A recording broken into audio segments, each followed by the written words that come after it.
حضرت شداد بن اوس رضی اللہ تعالیٰ عنہ حدیث کے راوی ہیں، فرماتے ہیں کہ اللہ کے نبی صلی اللہ علیہ وسلم اپنے نواسوں میں سے ایک کو لے کر مسجد میں تشریف لائے اور نماز پڑھانی شروع کر دی۔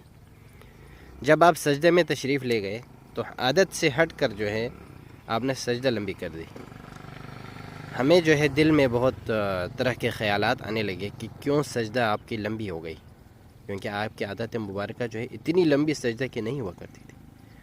اٹھ کے دیکھا، میں نے سر اٹھا کے دیکھا کہ کیا معاملہ ہے، تو کہتے ہیں کہ وہ بچہ جو ہے آپ کے پشت پر کھیل رہا تھا۔ پھر میں نے سجدہ میں سر رکھا۔